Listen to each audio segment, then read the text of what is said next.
Hi everyone, welcome back to Belle's Books. I'm Carly and today I'm coming at you with an overly ambitious TBR for March.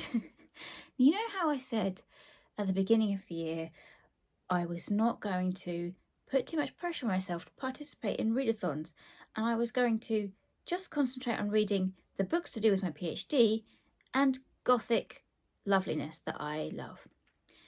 What I've done this month is go for all of the readathons, but there is some reasoning in there because I've tried to attack books that were on my TBR and half finished. So the 3 readathons that I'm going to be participating in this March are the Finishathon, which is hosted by Tasmin over at Tea Books and Tasmin. I will link all of the channels that I talk about below in the description box. The Finishathon runs, let me just check, for the first week of March, so from the 1st to the 7th of March, where the idea is you finish a load of books that you have started and not yet finished. So that's perfect for me. Also, I am combining it with the Irish Readathon, which is for the whole of March, I think. That's hosted by Leanne Rose, Aoife at Words of Clover, and Elaine. Again, I will link all of their channels down below. So some of the books that I'm going to be talking about are half finished and Irish, ticking off some boxes. And the other readathon that I'm participating in, oh no, actually there's one more. The other readathon that I'm participating in, which wasn't planned, is the Stitch and Listen that's hosted by Kate Howe, Natalie at Curious Reader, and my lovely friend Emma over at A Cup of Books. Now, the reason this has come about is because they are reading The King's General by Daphne du Maurier. I am a big Daphne du Maurier fan. I have all of her books. I've read most of her books. I have read this before, so this will be a reread for me, but we are listening to it. So I'm very excited to listen to a Daphne du Maurier, an audiobook. I have downloaded it onto my phone. And the premise is we listen to this on audio and we do some crafting, some stitching of some sort. I'm not a crafter. I haven't done any sewing since I was 11 and I did a Winnie the Pooh cross stitch. Wait. What I've done though is I thought, well, since lockdown I have been inspired to be a bit more creative and do some creative things, but as I can't be left to my own devices, I've bought a kit, right? Look, I'll show you. I've bought a craft pod kit, which I'd never heard of before. My friend Grace did it and she posted it on Instagram and it was beautiful. So I have a little embroidery to work on and it is this beautiful little mushroom. So they send you this obviously outline and then you stitch in. Now obviously I've started this and it already looks terrible, so I'm not holding out much hope for what it's going to look like, but you know, it's my first time sewing since I was 11 and that was a long time ago. It should look like this. It probably won't, it'll probably look terrible, but I just think it'll be a really nice thing to work on and a lovely little project to do. So there you go, that is what I'm doing for the Stitch and Listen Readathon. Okay, now on to the books for Finishathon. So as you may know, if you've seen my other video where I talk about all of the books that I'm still in the middle of because I started a bunch of books in 2020 that I didn't finish because of mood reading and inability to concentrate. So the ones that I really want to finish for the Finishathon, which bearing in mind is only a week, so that might not happen. I really want to get this finished because I still haven't finished it. Shirley by Charlotte Bronte, which I started for Victober. So, you know, this has been hanging around a while and I haven't picked it up back since. I've still only got, what, less than 100 pages. Come on, can I finish this in a week? Let's hope so. I would really like to get this out of the way. Then another one combined with the Irish Readathon. Strange Hotel by Emma McBride, which I started a year ago when it came out.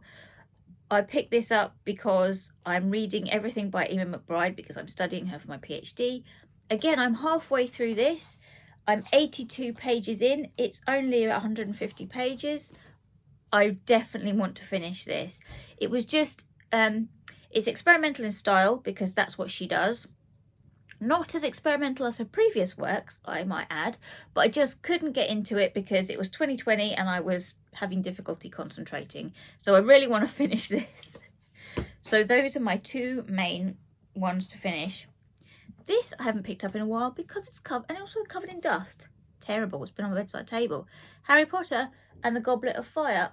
I stopped reading this when J.K. Rowling was being a dick, and then just didn't want to pick it back up. But I don't really want to be put off Harry Potter because I do love it. It is a comfort read for me. I'm on page 462 of, what is it? I don't know, 615 pages. Will I get through this? I don't know. I don't know. Look, now, one that I know I'm definitely not going to finish, but I'd like to make a little bit of progress in, is Dracula by Bram Stoker, both for Finishathon and for the Irish Readathon. I didn't know Bram Stoker was Irish. He is, or he was. I just started this again in Victober. Have got hardly anywhere through it. I just like to read a bit more. I really enjoyed the bit where it's Jonathan Harker's diaries when he's in Dracula's castle, and then it started to move to the letters, and I kind of lost a little bit of interest, but I really want to finish this. I'm not going to finish this in March, no way, but I just want to make a little bit of a dent in it. Right. Bear with. Then a book that I started ages ago. It was a library copy. I had to take it back to the library, so then I went out and bought a copy, and then I didn't finish it. Don't Touch My Hair by Emma Dabiri.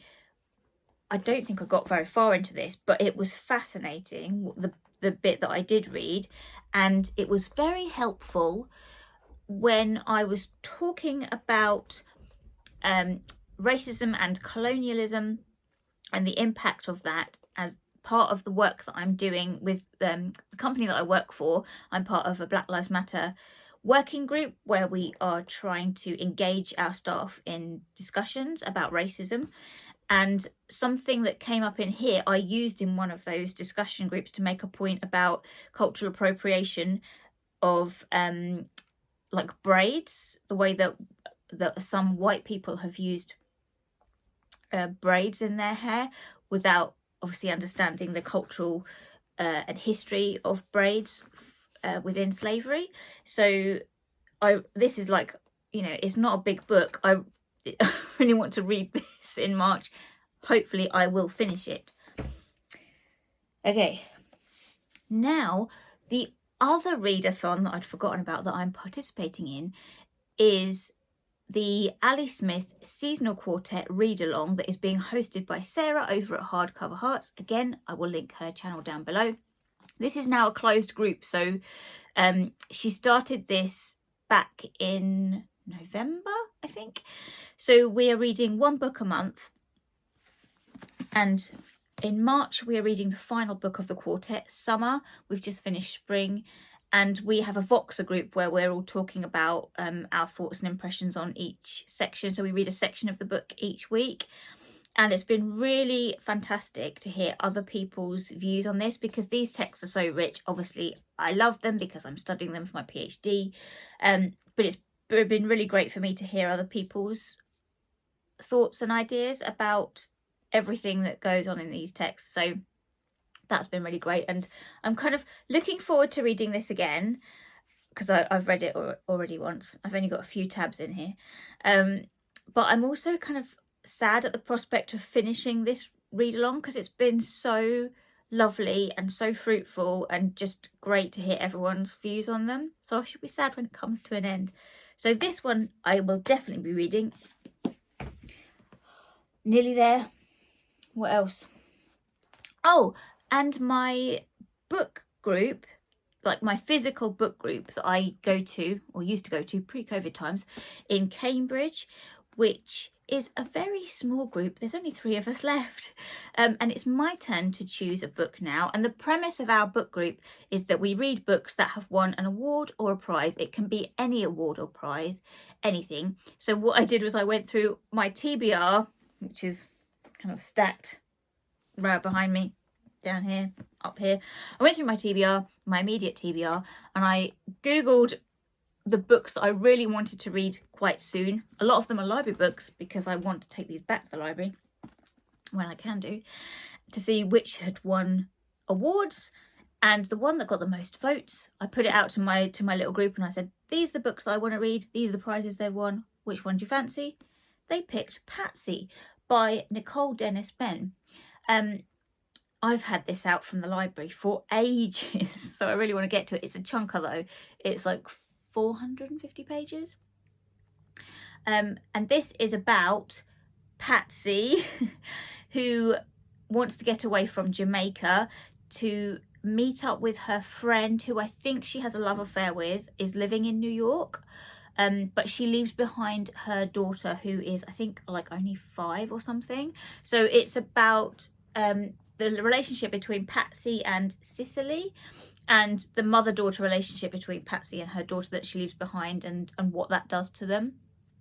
So I think this is what we're going to be reading, if everyone is okay with the size of it. I'm really glad to be getting to it at last. Then, for Jen's Patreon book club, I really want to read The Magical Language of Others by E.J. Coe. This isn't a very big book, and I heard about this from Natalie over at Curious Reader. It was one of her best books of 2020. This is a memoir, and Natalie said that it's told in quite an experimental style. So it's part memoir and part documented letters between her and her mother. Her mother writes in Korean and she translates it. And so again, it's about mother-daughter relationships, which I'm always very keen to read about. And just flicking through this, I think she's got some like snippets of the letters. It looks like pictures of them, which I really enjoy. And because this is quite a small book, I really want to finish this by the end of March. I keep saying that about all of these. One more. I know I'm probably not going to get to this, but I keep picking it up because it's one of the ones that I've wanted to read for the Irish Readathon. It's The River Capture by Mary Costello. And I've mentioned this before. This is a proof copy that the publisher very kindly sent to me. And it is about, I think it's a dude. Is it a dude? Yes. Luke O'Brien retreats from the city and goes to live in the countryside, in this crumbling house, and it's about him, and a woman turns up at his house, and that's like the trigger point for something happening. That's all I know about it. But it's one of those ones, because it's like springtime now and I feel like I want to read something rural and set in the lovely Irish countryside. So I'm tempted to pick this up, but considering what I've got going on my TBR in March, I think it's highly unlikely. But also, this is a nice recommendation for the Irish Readathon if you were looking for recommendations. Is that it? That is my mammoth TBR for March. Now, March is my birthday month. I have booked my birthday off. We're still in lockdown in the UK, so I'm going to be having a lockdown birthday, which means I can't do anything. So I'm going to be spending the day probably watching Harry Potter and reading. But other than that, I don't think I'm going to get through all of these books. But, you know, I like to be ambitious about it, so why not? Also, we'll let you know how I get on with my little mushroom here. Talk to me in the comments below. Are you participating in any of these readathons? If so, what are you reading? Have you read any of these books? Do you want to read any of these books? I will let you know at the end of March how I got on with these. Considering I'm averaging about 4 books a month at the moment, I'm not holding out much hope, but there you go. We'll see how I get on. I will see you very soon for my February wrap up. Take care, guys. See you later. Bye.